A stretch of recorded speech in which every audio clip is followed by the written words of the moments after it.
I always, and this is how I've been able to create so many of the things in my life that would be called successes, is knowing that if you aren't putting in the work, then what is causing you to self-sabotage? What are the parts of yourself that maybe you're not yet loving? What's holding you back from believing you're worthy of all that? And that's the work. This really landed for me. You have to believe in yourself before others will believe in you. There's just so much that can get in our way, but it's like, but why are we doing it? To prove to someone that we're enough, or are we doing it because we want to share our heart with the world? You're listening to the Conscious Convos and Donuts podcast.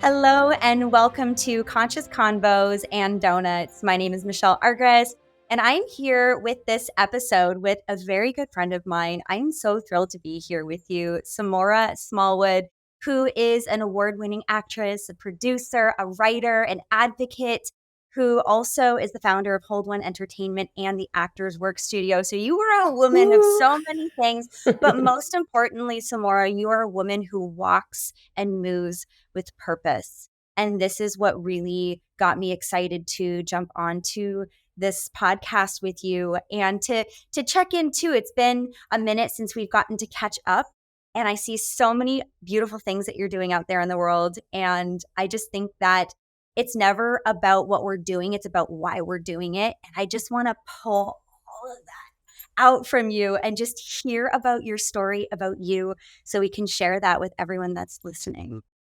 Aw, thank you, Michelle, for having me. And thank you for that lovely intro. I am so excited to be here. And again, we don't get to see each other all the time. But the cool thing about where you're leading from your authentic place is even via social media, which can be very much like smoke and mirrors. Yours feels so authentically led. And I feel so compelled to and empowered in my own healing journey. So yeah, that's what I'm doing as an actor, creator, advocate, coach, and the projects that I'm developing. It's all about the why. Like, why are you doing it? And the world is so increasingly focused on productivity and the materialism that intrinsically in my heart and soul, I just feel like coming home to that, checking in with yourself. Why are you doing what you're doing? What's the impact that you want to have? And that's where the beautiful alignment between our parallel journey is. So it's dope. Yeah, absolutely. So, Samara, anyone who knows you will talk about manifesting your shit. So I would like Yeah. to start there. Can you, to anyone who's never heard what this is, can you just give us like a quick debrief on what is manifesting your shit? Yeah. Okay. I love that. Manifest your shit. So I knew that I believed in the power of manifestation, and I really believe in the power of each individual person to create the life that they desire and deserve. But when I started to delve into manifesting for myself, a lot of the resources and thought leaders that I would find, it didn't really resonate fully with me. And we all are on our own healing spiritual path. And for me, I had to pay focused attention to tapping into my self-worth, my value. And so manifest your shit really became from my heart and soul. And the vision for it is that no matter where you come from and no matter what happened to you, you have the right and the ability to manifest the life that you desire. That's what manifest your shit is. And then realizing that you can meditate, which I do every day. It's very important. I have a whole spiritual hygiene that I like to do. And you need to live in a place of gratitude, in my opinion. But manifest your shit at the core means that you are pairing your faith in yourself and in God, spirit, universe, whatever you believe in, with the belief that you're worthy of what you desire.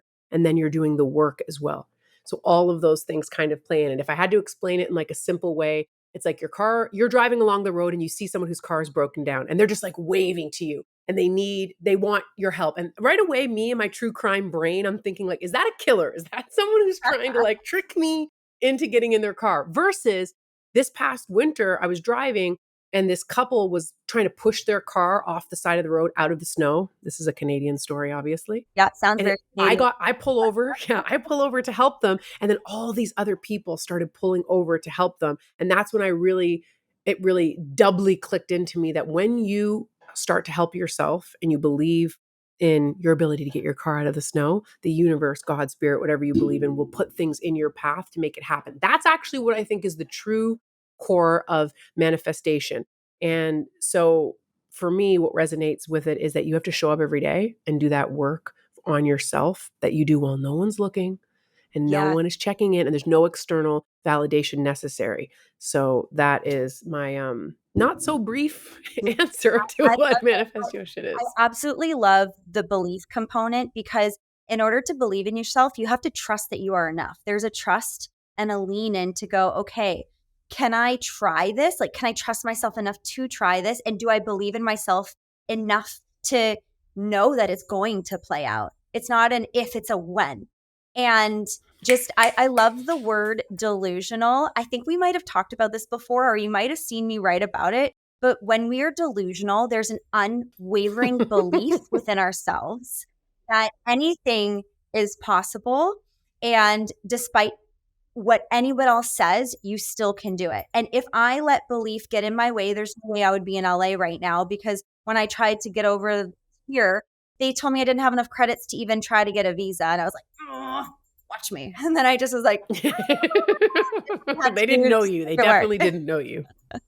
I totally agree with you. I want to touch base on the delusional, because it is a word that gets a negative connotation. But in order to do anything outside the matrix or outside of the box people want to put you in, you have to be delusional. You have to be delulu. That's how you make that come true, true. Like when I see that online, True. I love that. yeah, because you have to have that faith and that belief in yourself to be able to see something that nobody else sees yet. And that's the thing about getting the massive results that you seek, whether that's on your spiritual journey, emotional, psychological, or even in your goals. You have to believe and see it before others do. Because I find that in anything, like, you do your audit after, you're like, okay, where are my areas of opportunity? That didn't go to plan. What happened there? Or you look at the past versions of yourself. I'm a big believer that no matter what you used to allow, how you used to move, how soft your boundaries used to be, you have to show those past versions of yourself love, compassion, and grace.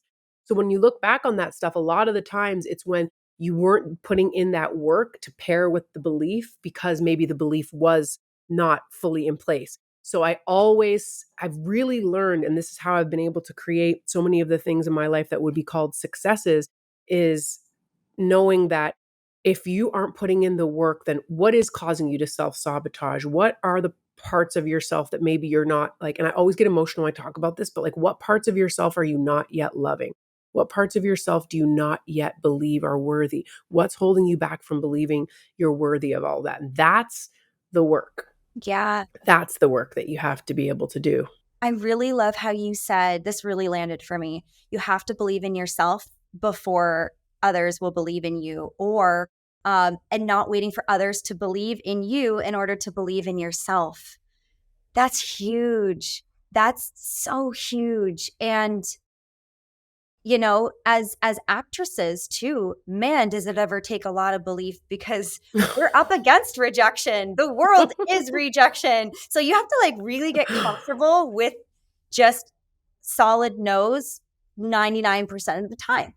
And Straight up. be with it and not let that affect every little inner child inside you going, I'm not celebrated, I'm not enough, you don't want me, oh shit, I'm not good enough and they're better. And there's just so much that can get in our way. But it's like, but why are we doing it? To prove to someone that we're enough, or are we doing it because we want to share our heart with the world? And this is where I feel the way in which you show up, Samora, and why I'm excited to have you on here is, yes, you're doing all these different titles. Yes, you're a producer and an actress, and these are all really amazing things. However, the why and the energetic push behind why you are doing it, the purpose, the meaning, the messages you are creating for the world is the importance behind it.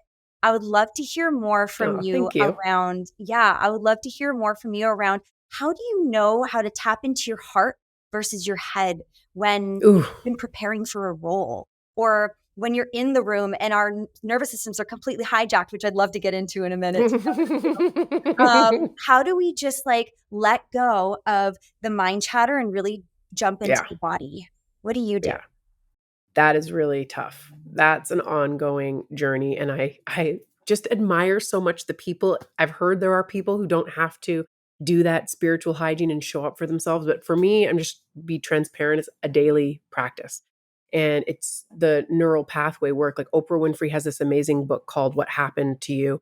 And she worked with one of the world's top neuroscientists. And that was the first time I really understood that rewiring the neural pathways in the brain can be very, like, absolutely integral to that journey of, you know, regulating your nervous system and showing up for your worthiness and being able to truly believe in yourself before anyone else does. It's a practice because your neural pathways are a pattern. And then also, I work with somatic healers who really talk about where the trauma is stored in the body and how emotion and memories are in the body, because I can be a very heady person. But in terms of a daily practice, and like, I'm not a leading expert on it, and I won't get into the weeds on that here now, but anyone who's listening, if that resonates with you, that there are patterns or habits that you have that you feel are holding you back, or you find that when you are taking a risk or trying something new or getting outside of your comfort zone, there are voices in your head kind of on a loop telling you why it's not feasible, why you shouldn't believe, why you're not worthy, the skills you don't have, imposter syndrome. If that at all is your experience, just take a second to look into rewiring the neural pathways in your brain and how you can show up as a daily practice. So that was one thing that I had to do. I remember I was going to this audition. I was upstairs in my bathroom getting ready to go to this audition. And from the moment to go to the my bathroom upstairs down to the streetcar to catch the train to go to this audition, this is before I had a car, I had insulted myself and said negative things, like 100 negative things to myself. Like everything from, oh my gosh, you look fat in that, you're stupid, you aren't well prepared. When I got to the streetcar stop, I forgot my journal. Big deal, big deal. And I remember being at the streetcar stop saying, of course you forgot it. You're such a effing idiot. You always do that. And I'm not joking, Michelle. Like, Wow. honestly, it was like higher power spirit was like, and grabbed me. And I was just like, if I had a friend, a dear friend who was going to an audition, I would never speak to them that way. How can I possibly expect to show up as my full self when I've been talking to myself this way? So that was the first day. That was years and years ago, around the time that Manifest Your Shit came to be. And I realized that what I had to be able to do was develop a practice where I speak positivity into myself, that when I feel that trigger, and for me, a lot of the triggers are around productivity, doing a good job, perfectionism, pleasing others, seeking approval, blah, blah, blah. Those are my main triggers. When that stuff is triggered, and as soon as I'm in a self tape or I'm on set or I'm preparing for a job or I'm going into a big pitch meeting, for me now, this rewiring of the neural pathways is as soon as I feel myself trying to be perfect, I have to stop. And I remind myself, there is no perfect. You're well prepared. And then I have like a mantra that I'll tell myself, which is I'll breadcrumb back to when the anxiety started. And I'll say, oh, it started this morning in the mirror when I was getting ready for this meeting. Or it started this morning, or it started when I stepped in front of the camera for the self tape. And then I realized that it's just me going into a new part of the woods. And I think that's the most important thing for creatives, entrepreneurs, healers, light bearers, and artists to really know, is because our job is to go into the new part of the woods, out of the familiar, out of the comfort zone. Right. So So true. that's what I do now. I'm like, oh shit, girl, you're just in the new part of the woods. And the new part of the woods is where all the fun stuff is. And that really has been a practice that day after day helps me, so that when I'm on set and I want to quote unquote do a good job, I know so many of us resonate with that, whether it's in a relationship, you're cooking dinner for a loved one, or you're going to go to an important meeting, or you're picking an outfit for something that's meaningful to you, Wow. whatever it is, when we have this expectation of perfection that we have to achieve, you want to be a friend to yourself in those situations. And I can't live my life being my own worst critic and my own enemy. It's just, I can't. I don't show up that way for anyone I love. So, Yeah, absolutely. I love everything that you're saying. And this comes into that saying too, wanting to be right. That inner perfectionist wants everything to be right. But the most humbling part about being right is there is none. So we're like grasping at something that doesn't even, it's like grasping at clouds. You're like, 1,000%. ugh, and then you're catching nothing except for creating frustration and a loop of trying to grasp something that you just can't even grab at all. And this poor perfectionist, and I feel deeply with you on that, as well as also someone I know. Earlier we're talking about what would the masculine feminine is two, female entrepreneurs that are just doing so many things. We're not just actresses. We've created businesses. We've created so many things. We have people relying on us. We have to create structure, not only for ourselves, but everybody else, so that they feel safe and I feel safe. And there's just this ongoing masculine quality. And Yeah. then it's like, but we're artists too. So how do we find time and that beautiful pause to tap into that beautiful feminine flow, that nurturing, soft, gentle, tender part of us? to hold ourselves within that structure? Like, how can we balance both? Because we don't want the masculine to go away, because that's how we create everything we're making, right? Absolutely, and also, like, when we're more comfortable in our society to let men explore their feminine too, I think that everything will be more in a harmonious balance. For me, it's been a journey, and I know I'll be doing this until the day that I leave this earthly plane, so I'm not putting pressure on myself to have it all figured out, but, I'm just trying to allow myself to be vulnerable when I'm not perfect. Right now, the season I'm in is saying, it doesn't have to be perfect. Because what I really started to notice was what was holding me back from executing and completing the tasks that mattered to my heart was this idea of perfection. So I started to really see that external deadlines, we're talking about the masculine energy, I'm going to Yeah. show you how good I can be and I can get Well, that done and watch how quick I can do it, watch how great I can do it. But then what I found is I was abandoning my own passion projects, and then that becomes a betrayal of self. So the things that are fun to me, right? I find that a lot of the I know, like me and you, there are so many women in our like age group, women in their 30s especially who are multi-hyphenates. You are handling business, right? You are feeling a little bit disconnected from that feminine energy just because of the way the world is set up and how I'm naturally ambitious.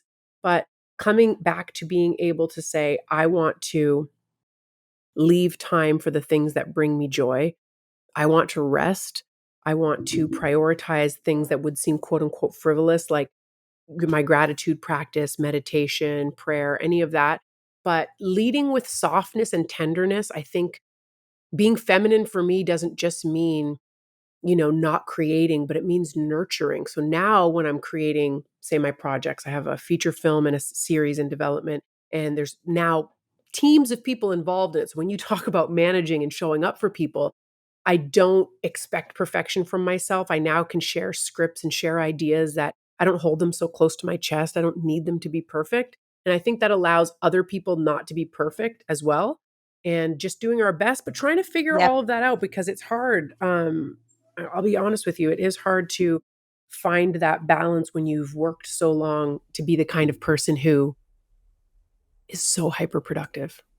Yeah, hyper productive. So the hyper productive to the point where we were just saying earlier too, when we take a rest day, are we actually resting? Because I don't know about you, but in my rest day, if I go, okay, today I don't move, and if I actually do that, which probably won't happen, but if I did get a little bit of time, how much guilt did I carry that whole day of unworthiness, of I don't matter, of if I'm not doing something, I'm useless. I don't know how to show up in the world. I don't matter. I'm basically dead. It feels like death to me if I'm not moving, which is Yeah. interesting. And then it's scary too, because when we stop, speaking of inner children and those little parts inside of us, when we stop, that's when we can finally hear them. And sometimes we're afraid to hear what they have to say. But when we can stop and actually deeply listen to what they're wanting to share with us, we can hold them and love them and let them know it's okay. And all these little fears that they're holding on to can just be hugged and loved and moved through, right? We have to work on our little ones in order to show up for our adult self, which is interesting because we have like hundreds of them inside our bodies. Do you know how much, like, how deeply that resonates with me and how much of a part of my journey that has been? So I have this little picture here. This Oh, is this is little Samora. oh, she's so cute. She's like this. I know. She's like, "Look at me." So that's the thing. What you're talking about is so real. So to Oh, circle back when you were like, okay, when you're doing tapes or as an actor, showing up as an actor or going on set or whatever, I always show up for my inner child in that when I feel that trigger kick in of I got to do a good job and get anxiety about being in that place, it's showtime. Um, I really just try and say to little S'more, look at this world I built for you. Because I bet you little Michelle loved that spotlight and loved to tell stories and just lit up the entire room. Everyone yeah. around loved you. Same for me, right? And then later you get this messaging that to be a powerful woman is dangerous. And being dangerous can be a good thing, right? Like to be dangerous can be a very good thing if you wield that responsibility in a way. You could be a dangerous storyteller. You could be a dangerous business person. There's a lot of business people I look up to who you would say are dangerous. You're going to go into negotiations. You imagine that gets dangerous. But for me, I think because of, this generation, an elder millennial, we grew up in an era where that messaging that we received, and I'll speak for myself, like to be a powerful, loud, outspoken, very opinionated woman, as we got away from childhood and away from the people who loved us and got a kick out of that, I took in that messaging that, you just need to be like digestible and just like, cool it down. Don't cause a scene. And then you're like, well, how the heck did you become an actor? That goes back to that purpose, right? If I touch base with my inner child, I know that she was always meant to be a storyteller. And little Samora always brought people together. Little Samora would always find the kid that was left out and include them. Little Samora always wanted to do that. So those are my two purposes. And I think why I fell into diversity, equity, inclusion, and belonging Yeah. in my advocacy work, which includes like the series I'm developing now. One of the main characters is a woman over 60 who's one of my characters' close friends. They form a relationship. It's really important for me that we disrupt in storytelling what we think we know about women, people of color, LGBTQ plus, anyone who's traditionally misunderstood. And that goes back to that purpose. So even when I am tired or you face all the rejection that you face, that purpose drives me. I think that is like what you're saying in terms of being able to touch base with your inner child. But I am very eager and excited to continue to delve into that work. Because what resonated most with me of what you said is when you can quiet it down and just hear what wisdom she's trying to share with you. Yeah, we can't hear in the chaos, and there's a lot of chaos out here. Brain has so much chaos. Brain likes to come up with so many stories. There are stories on stories on stories, and it's trying to attach. It's like the clouds trying to grasp at the clouds. Our thoughts are like, I'm trying to make sense of this. I'm trying to attach this. Oh, I have a feeling in my body, this sensation. Let's call it anxiety. Okay, I'm anxious because, and it creates all these stories. But if we just dial it back and actually just let the sensation be there and move through it versus against it or resisting it, because what we resist persists. So the thing that we don't want coming in, if we keep pushing against it, it's just going to keep showing up and looping until we're ready to just move with it rather than against it. Right? Ugh, Yeah. that can be that right there is like a gem. That is a gem because that was really tough for me to deal with when I first started understanding you have to let it come in. You have to feel the feelings and you have to not reject those feelings that you don't like or try to like solve it right away or Yeah. fix it right away. Because that will teach you something, right? Yes, That I was teaches just every going to time I let that say, so happen, good. it teaches me something. And then I've really learned that I don't owe the world my positivity or my high energy all the time. I'm allowed to have moments where I'm not at 100%, and that's okay. And when faking it consistently on a consistent basis, putting on that mask that on a consistent basis is just abandoning yourself. So that's truly where coming home came from, which is coming home to myself. I'm safe here. I Yeah. have a compass and I have a wisdom that if I just trust it, it will guide me. Our compasses are right here. Everyone watching, it's right here. And if you're listening, we have our hands on our heart right now. If we just walked through life through this lens, this beautiful brain heart, man, would it lead us in directions we couldn't even imagine? Because there's trust in there. There's that belief that we're wanting in there. There's the love for all the inner children in there. There's art in there. There's fluidity in there. There's acceptance. Oh, now my tears are coming. Acceptance in there. This beautiful organ in the center of our chest carries infinite amounts of love. Infinite. And when we tap into that part of us, we start to realize what our purpose is, what our dharma is, why we are here. It starts to help us figure out our why. And we don't have to think of it Yes. here. It just flows through us, that intuitive flow. Instinct. Yeah, Yes. comes right. Intuition and instinct. Yeah, baby.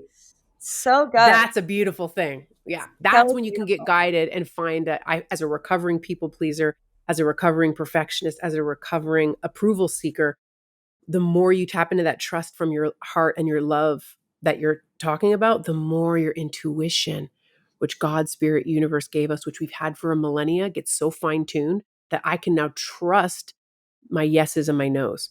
When Yes. it's a no, I can just trust it. I don't second guess it. So for anyone listening or watching, if you too feel like you're a recovering people pleaser, recovering validation seeker, recovering perfectionist, just know that it's like working out. I always say that, like, you're not going to go to the gym and deadlift like 200 pounds today, but you start every day little by little. And then before you know it, you'll be in the gym deadlifting that weight. And you're just like, whoa, how did I get here? That's what this is like. Like now I can truly be guided by my intuition. And when I'm with people, potential partners, business partners, I can feel when the alignment is right. And because I've practiced showing up in trust, I can trust it, versus that feeling that we all have, which is so familiar, whether you're an artist and it's after a day on set or a self tape and it's like an hour later, you're like, oh shit, I should have followed that instinct. That's what that was. Or you say yes to a business collaboration or a business partnership, even, or even a personal relationship, sorry. And then later, the red flags that you ignored now make sense because it falls apart. And I've had that feeling a number of times where you're like, oh, all those little red flags I was feeling in my heart and in my gut, I ignored them. And now we're here. And those lessons are wins. I don't see those as losses because now I trust my intuition. Hell yeah. And you know what, girl, while you were speaking, something just came through to me. So when I just differentiate instinct and intuition, they're different and they serve different purposes and they're both very helpful. Let's start with gut instinct. When you're in your gut instinct, you are in the present moment.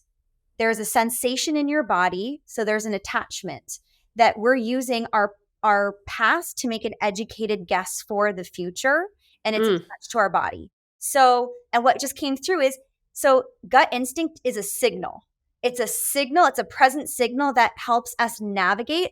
Kind of like dogs, they can smell Yeah. when there's Don't go danger. down You that can alley. smell when there's Yeah. something, they use their instincts. Whereas intuition is when you're receiving an infinite flooding amount of information that has nothing to do with the past, nothing to do with the future. It is unwaveringly present and it's connected to God, source, whatever we believe in, but it's a channel that's completely open and allowing the information to flow through you. Girl, Yeah. tell me you have ever had this experience where you go out to an audition and you knew you were going to book it, not because you were better or because you're more talented. You just had this insane inner knowing that all you had to do was show up and it was yours. Yeah. Yeah. And you're like, and it's playing. 1,000%. And it's not even excited. You're not like, yay, I get to go and I'm going to get it. So there's no attachment. There's no even excitement or fear. There's nothing. It's just a baseline of loving awareness, of just a very peaceful, gentle feeling of it's playing out. And here it is. Absolutely. That for me is the biggest thing because the absence of a trigger is sometimes a trigger, right? That peaceful, relaxed, calm, loving knowing you describe, when I first started experiencing that, it would become a trigger because I would say, oh, wait, I'm at this audition, or oh my goodness, I'm on set and I'm with this famous person in my scene. Say, where's that anxiety I'm used to? So I would find it. I would find something to be anxious about because I was so closely partnered with my anxiety in my work. So that's And a safe place. that Wow. the anxiety was the norm. That was my baseline. But now what you're talking about, I really hope that everyone listening, watching, everyone because we talked before about being a light bearer, if you just even affect one person and then they go and pass that on, is that peace and calm and, relax is your baseline and your birthright. So when I'm clear headed and I'm relaxed, that has become when I know I'm making sound decisions. I'm not reacting from the past, as you say, from any wounds or scars, and I'm just able to be peaceful. And it takes some practice. If you're a person who is used to having a worrier, or used to having anxiety, or you're used to going to bed, going over that like rumination, the litany of mistakes or thoughts or the to-do list, finding that peace and working hard for it is so worth it. And it's a daily thing. Like, of course, maybe you're going to get a big business opportunity, or you have a big deal coming up, you have a big pitch meeting, or it's an important life event, a wedding, your own major life event, or someone else's. When those things come up, then yes, it ebbs and flows this journey. I'm not saying you want to live life always absent of excitement or anxiety. That there's no perfection, right? But that what you're talking about, that peace that comes is just so beautiful. Like now, for instance, last week I had this major meeting, like a dream kind of a pitch scenario, and I kept waiting for the anxiety to kick in. And it was such a beautiful moment where I just like could pray to God, spirit, universe in gratitude because I worked really hard to get to a place where I'm calm and I know my worth. I know that I'm capable. and I know everything's unfolding and going to play out as it should. So I walk into a place not trying to prove anything to anyone. I'm not trying to get you to see how valuable I am. I'm not being triggered by fake accolades and one-upmanship and faux this, faux that, and pretending to be something. I can just show up as myself authentically and know that my story, my voice matters and brings value to the space that I'm in. And if you're the right partner, you will see that and we'll be aligned. And if not, then we're going to be cool anyway. We'll be friends and we're each going to go on our way. And that's the gift I hope I would want for anybody. I work for it myself every day. Everyone I come into contact with, that's my biggest hope for everybody, because it is so badass. That's actually what's badass, when you know I don't have anything to prove to anybody. And I would say, like, as an artist, if I go on to into a place and I am feeling triggered with that seeking validation, it's a good touch base where you're like, am I actually as prepared as I like to be? Can I touch into that? When we are seeking validation, we're pedestaling somebody else to give that to us. So if we start pedestaling, let's just talk from the actress lens. If we're pedestaling the director, we're pedestaling the casting director, we're already placing them in an area that is not equal to where we're at. So how are we supposed to meet them there, right? We've already put them in the seat of they're going to criticize me, or I'm not going to be enough for them. And therefore we end up not being. When we're at our baseline and we're not nervous to go meet with them and we're not scared to just show them the art in our heart, that's when we start to book stuff, because we're meeting them as a human being too, and who they are in the room. And they're also rooting for us. Like, they want us, they're like, please be it. Because then I can go home and I can have my lunch. I'm starving. So the pedestaling is a big one. And I'd love to share this story. I've never shared this with anyone before. I don't think you've heard it, or I don't think anyone else has heard it. Yeah. I love an exclusive. Oof. Yeah. So, wow, this is a hard one to talk about. So when I first came to LA, I was unwaveringly believing in myself despite all the things everyone said, and somehow that belief got me a role on a job that was on a massive TV show. And here I was in my own trailer shooting in this big lot. And I went in for the reading. So I got this part and I went in for the reading. And my nervous system started to go haywire. I was like, I'm like, I can't believe I'm here. Instead of saying, of course I'm here, I was like, wait a second, I can't believe I'm here. Are you sure you want to pick me? Wait, oh shit. And then my nervous system got hijacked. And when my nervous system gets hijacked, I had all sorts of autoimmune, this, that, and whatnot. So I would get jaundice. So it would affect my liver when I would get nervous. And I got jaundice. So I ended up getting yellow and sick and vomiting and, both ends, everything. And worst of all was the brain fog that was attached to this crazy anxiety. So the saddest part of this all is I went to, and it was one of those shows where it was literally my dream, where you go in for your reading, you go in for wardrobe, then there's 2 days of filming for camera, and then there's the live audience. So it was one of those, and it was nice. I know. And so on the first episode of my new character, who I suited so perfectly, if I just believed in myself, girl, and knew that I was enough to be there, this all wouldn't have played out, but it did. And I was so sick, I couldn't think of my lines. I was stumbling. And then I would panic more, and then I was throwing up, and I was so ill. And it was honestly, it came from my mind. There's no way, because I know this because my mom would point this out too. Michelle, every time you get a really big role, you get really sick. I'm like, I know. And I would physically get sick. So it's in my body and I'm having these problems. They're real, but they came from somewhere, and they came from my limited belief system that there's no fucking way that these people are picking me. And I do not deserve to be here. This should be for somebody else. And guess what? I got recast and never told anybody this. I remember looking at my co-star, my romantic lover on the show. I know, you're like rubbing the heart, right? Ouch. I remember saying to him, hey, I think they're going to recast me. I just had this intuitive or gut instinct, whichever one would land here, that I was going to get recast because I was not feeling well. I was hiding it from everyone. I didn't even tell them because I was the newest person on the show and the only person that's known.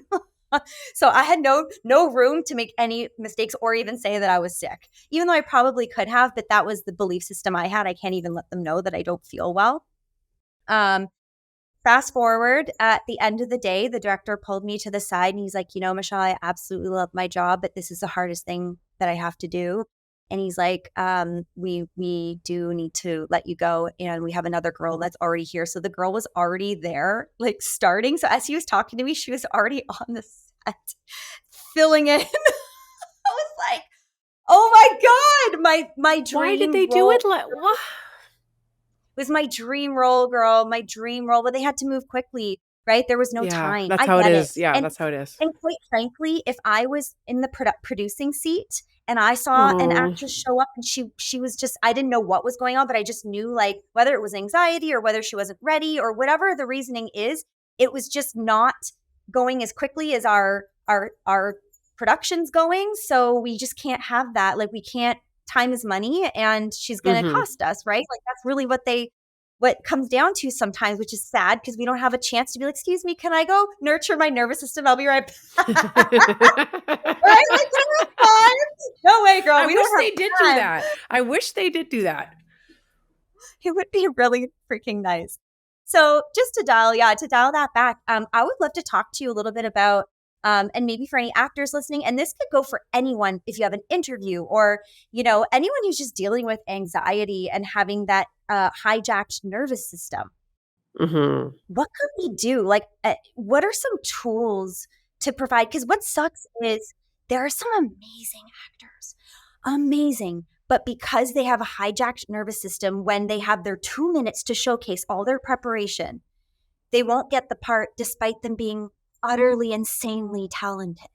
And so a lot of the times the people who get the jobs are the ones who can keep their nervous systems within the window of tolerance, basically. And And if you sometimes awful people, and there's so many narcissists and like true, I believe like there's like a proliferation of sociopaths who are really good at booking the job and audition actors. know, And so I totally hear you on that talented person who really has to be able to figure all that out. As if there wasn't enough to do as an artist and an actor in this job, because you're doing all your branding and marketing, you're doing your networking, like the acting part of it is just like the cherry. I remember Samuel L. Jackson said that, like that's the cherry on top. All the other stuff is the job. But before I even talk about, so your question was about regulating your nervous system and kind of like staying home in your body to do your work. Yes? how do you get out of your mind and in your body before an audition? Do you use a breath work? Is there, I know you mentioned a little bit of stuff, but I know, and even I have with a your whole inner routine. child, you have a routine. Okay. Can you walk Oh, us, a if you're open to whole sharing? routine. No. Okay. But first, before I even do that, I just want to hold space for you, Oh, Michelle, and little Michelle, in this journey that came to you to learn to deal with your nervous system. And I want to put a witness on you and say, you are so beautifully worthy of everything you desire and dream of, just as you are. Messing up lines with brain fog, jaundice, you have a bad belly. Like I had so much stress and anxiety. I gave myself a gut disorder. I have diverculitis, which is like an inflammation gut disorder. And it was years and years and years of trying to get diagnosed. And I'd be on set sometimes and it would get so bad that I would like go, and I've never eaten a lot. I love food, but I never eat a lot on set because I have a sensitive belly. But I would sometimes get so stressed out. My gut would get so big on set that after lunch, I would like not be able to like get back in my clothes. So it was like really like years and years of seeing doctors, wondering, is it Crohn's? Is it IBS? And I saw this really talented shaman who helped me tap in and realize that it was all coming from stress. And, that chakra is so in your belly is so connected to self-worth and self-esteem and all of that. So I had to really start to do that work because I totally hear you in being really ill around all of these big opportunities that you work so hard for. So I wanted to put a witness on you. What I do is I know that I have to meditate always to relax and calm come back home to my body, because there may be artists that are listening who can relate to, you go to work and you come back to your trailer at the end of the day and your spirit comes back in your body and you weren't there. You kind of like disassociated, and then oh, boom, she yes. drops back in. Yeah. Ah, And I'm like, oh, there like, you where are. were you all day? Yeah. What the Where hell? were you all day, dude? We worked so hard to get here. Where were you? You missed it. So that, so one of the things that I will do, and I can do this on set, which is great, and nobody looks at you funny. And at the end of the day, we are all artists. Like there's crew and stuff, but everyone, generally speaking, is in the business because they love art, and especially, your camera team, your director, all of those people. So anyway, it's this like tapping thing. You have your arms and you cross them, and then you just like tap, and it just brings all the blood and energy back into your body. Hell yeah. Ooh, yeah, I love Yeah, and then you can like go like this. Yeah. And it's funny because I was watching, and like I might touch the table and say, oh, this is a wooden table. And it just brings you back to the room for me, so I'm not disassociating and floating out of my body. Yes.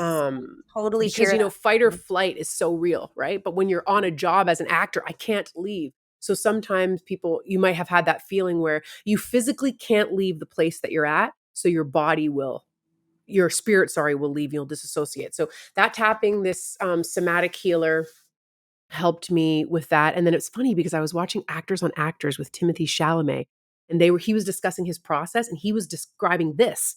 And I was like, oh shoot, Timothy Chalamet is doing some kind of somatic come back into your body work. And he was talking about how he'll have to stroke it. This is leather to stay in the room. So it's not that, that pedestal thing, to circle back to what you were talking about. It's not that some people, once you've reached the holy grail of a Timothy Chalamet or whomever, Oscar nominated actors, they have it all figured out. Because even Cate Blanchett was asked in an interview that I watched recently, what's your favorite day on set? And basically she was saying like the last day on set is her favorite day because she's thinking about what she could and would have done, but it's over and there's no pressure. And I was like, what? Cate Blanchett is wondering what, so that's just when you can remove people from the pedestal, that's really helpful. So, and coming back in your body. So if I'm on set, and you were talking about time, anyone who's not an actor, or if you are actors, TV is so fast and they don't have time to like burn. So sometimes if they are behind, and I'm an empath, like I'm very sensitive to energy, very. And I used to not be aware of that or have a practice in place. So when things would get stressful on set and time's running out and everyone's sometimes people are being like a little bit, there's friction. I call it friction. The energy's like full of friction. Chaotic. I'll just sit there and I'll go into, and then that back part of the brain, there's this thing where you do 8 taps in the back of the brain. If all of the blood is trapped up here and you're just stuck in your head, and it will help Oh, it good come one. back down. Yeah. Those are 2 things you can do on the spot in set. And then the Navy SEALs have this thing called box breathing. You asked about box breath. I love Yeah. box breathing. And did you do it? Do you know it? I do. I did some of your breathwork stuff. They're beautiful. Oh my gosh, I was totally gonna just add that in too. Yeah, just coming from the breath work facilitator lens, the 2 breaths that I would recommend I was going to say, it's like you read my mind or something, you intuitive. Is the box breath, which I feel would be super helpful if you're on set and you don't have a lot of time. And so you can just like sit, even if you're just doing your reading and you're just trying to memorize your lines or whatever, you can just easily breathe in for 4. So it's like a box, right? So anyone listening, it's like a box. So you breathe in for 4, 3, 2, 1, hold, 1, 2, 3, 4, breathe out, 2, 3, 4, hold, 1, 2, 3, 4. And you're just creating this beautiful box. And that just really helps calm the nervous system and get into your body. Oh, yeah. The It's other one I would such a good tip. Like, it's such a good tip. I bet you I know the one that you're going to say. I bet I do. Okay. So when you're in your trailer, it's so frustrating. If you're not in a scene and let's just say you're preparing, they tell you, okay, you're on it too. And then they choose to move the scenes around. So then you're just in your trailer for like 12 hours. And then you're supposed to just, on a whim, have the energy to do a death scene and put in all of your emotion and everything you got. And you're tired and it's really hard to get there. I would recommend the breath of fire. So there's 2 ways to do it. One is sitting, and it's your stomach is going to go, you're going to go, oh my God, did you just see my booger fly out of my nose? No. It's not getting edited, okay? All right, we are human beings here. So FYI, you might want to blow your nose before this one. And if another booger flies out, well, it is what it is. So, and then you're just breathing out the nose. And you're there for about a minute. And then you take a big breath of air in, hold, and then exhale. The second one, I'm going to push myself back a bit. And for anyone who's just listening, I'm putting my hands up in the air straight. I hope I shaved my armpits. And my thumbs are in towards each other like this. And then I'm doing the same thing. So breathing in and then out the nose. Deep inhale. Hold. And then exhale. The third round is pulling it in. And again, you're that going to feels do it for a nice. minute like that. So we did like 5 seconds, but imagine we're doing that for a minute. So the Oh, third is yeah. arms up and pulling it in like this.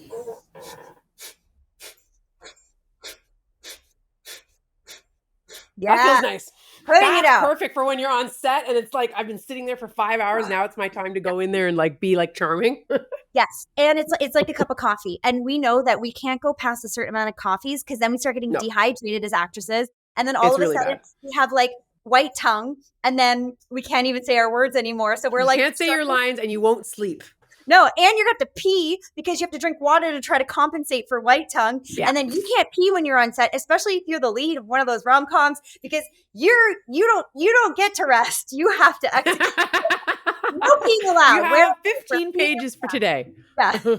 Oh my gosh. I really, really hope that takeaway lands for artists. And I tell all of my actors that I coach and work with about this breathing technique. I'm going to try those breathing techniques that you just mentioned for when I need energy. But when I need to come back home, when I need to chill, when I need to let go of anxiety, that box breath, you can do it anywhere. You can do it on the subway. You can do it driving to the studio. You can do it driving to an audition. You can do it.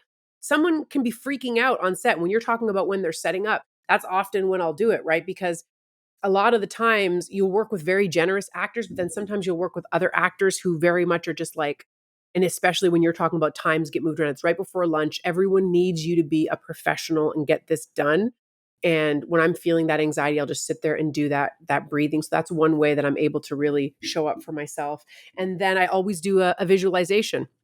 Said, and you can hide it too. Like I was just doing it while you were talking. So if like the director's yelling at you, you just go 2, 3, 4, hold, 2, out.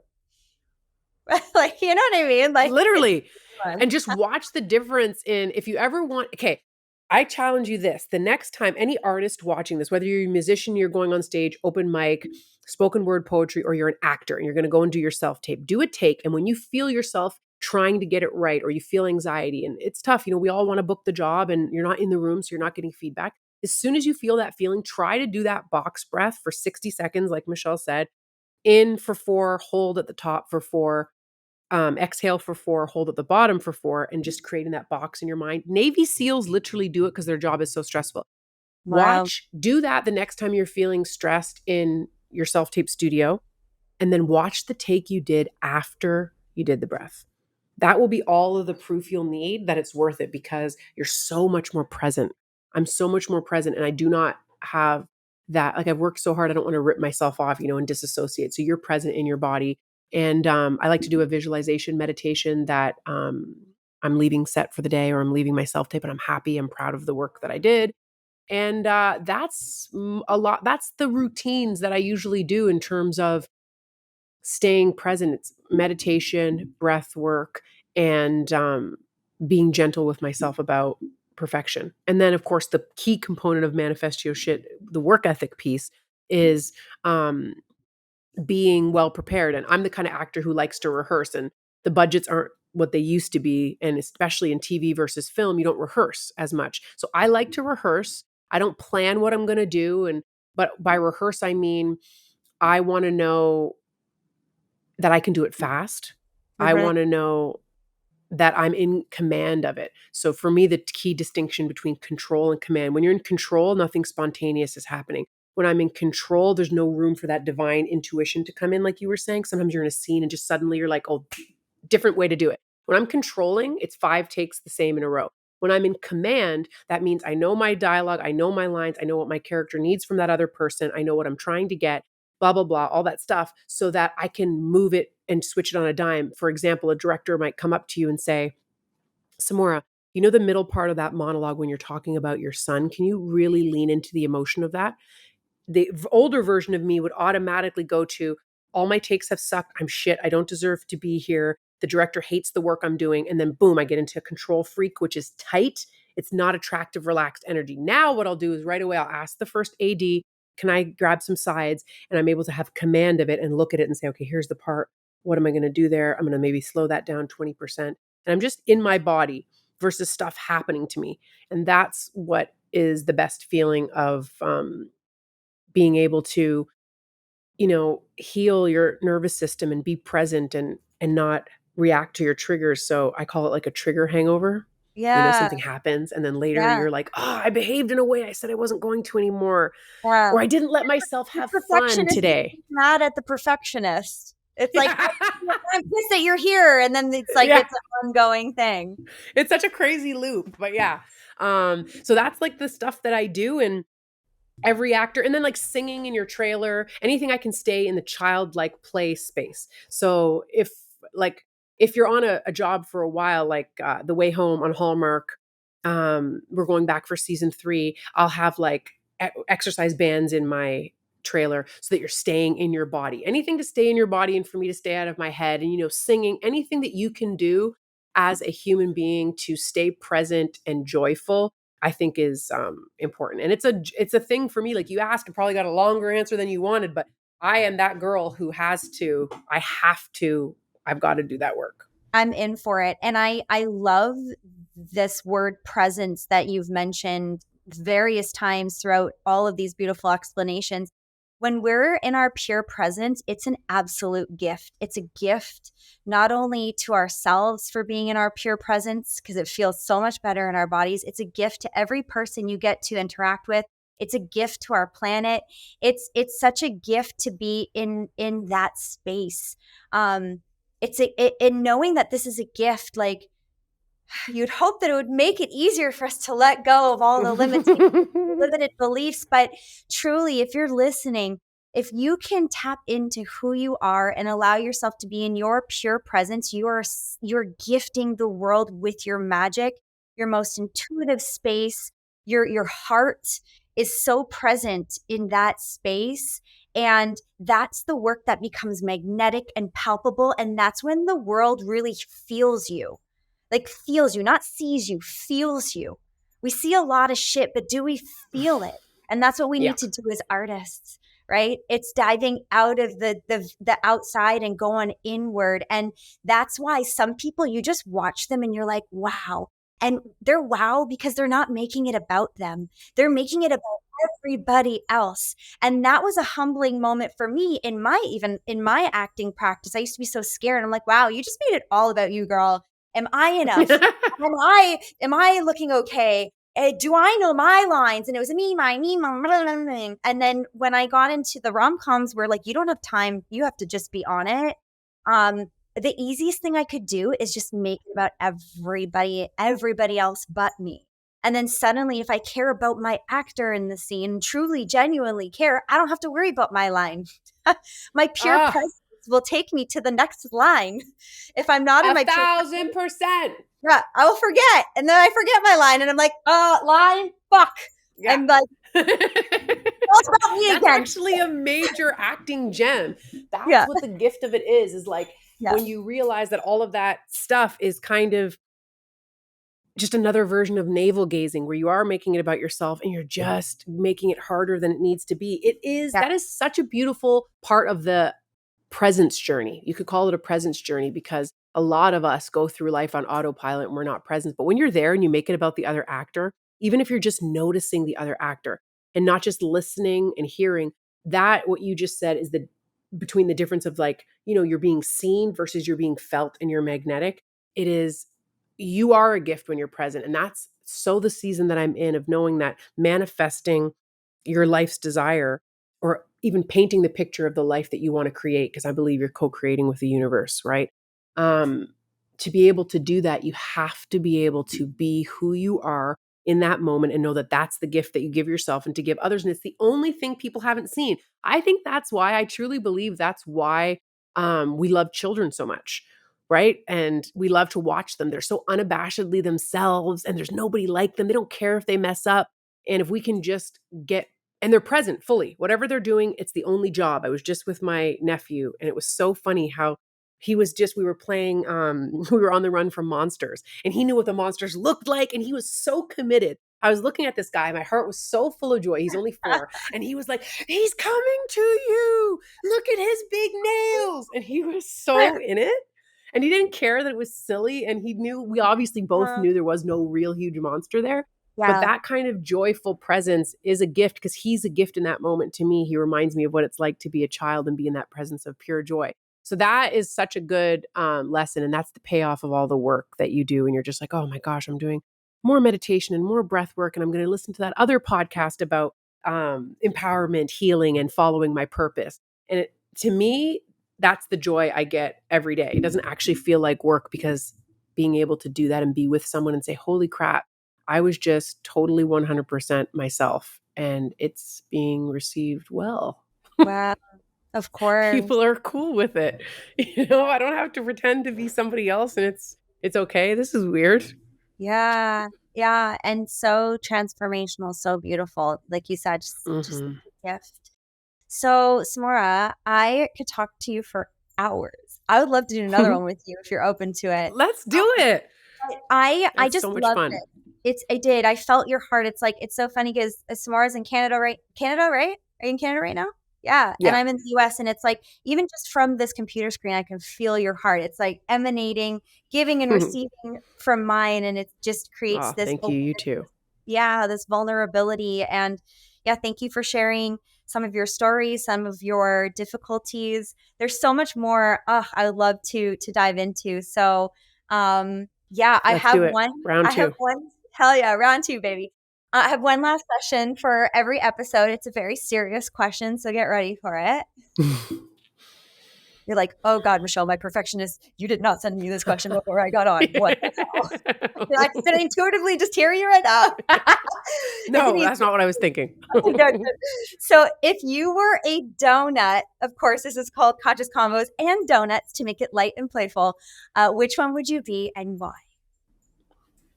I have the answer so quickly at the ready, it's not even funny. If I, Samora motherfucking Smallwood, was going to be a donut, I would be a London fog donut.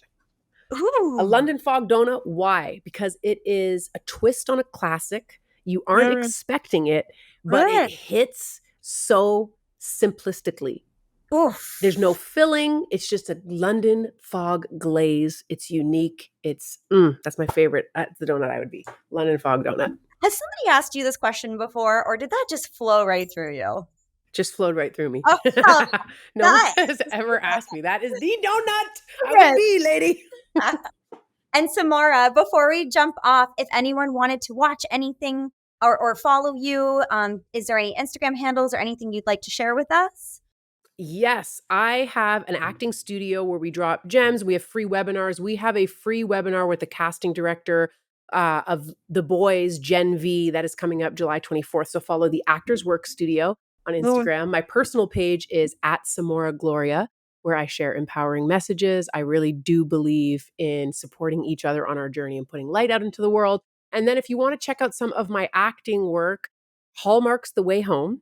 I am starring on the show. I play a character called Monica that is available. You're in the US, but here in Canada, it's on Hallmark. It's on the platform Stacked TV. You can get it on Prime Video. There's a lot of places you can get it. And then I am also on The Big Cigar, Apple's TV show directed by Oscar nominee Don Cheadle.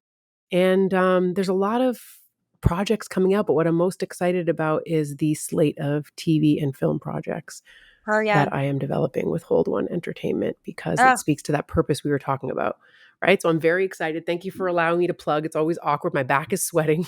No, I love it. And it's important because you're, like I said, you're a woman who walks with intention, that walks with purpose. So I know no matter what you create, doesn't even matter whether you're in the director's chair, the producer's chair, the actress, the writer, the founder, it's, you're going to get your heart. And that's something that I would love to keep sharing with the world too. And just, I'm so excited to see what else you have in store, to follow your journey. And so that's it for this episode. Thank you everyone for listening to Conscious Convos and Donuts. Until next time, I love you all. Bye. Don't forget to sign up for the Illuminate community for my live and recorded meditations, breathwork, and guidance support calls. Tap the link on the screen or in the bio of this episode. I'll see you soon.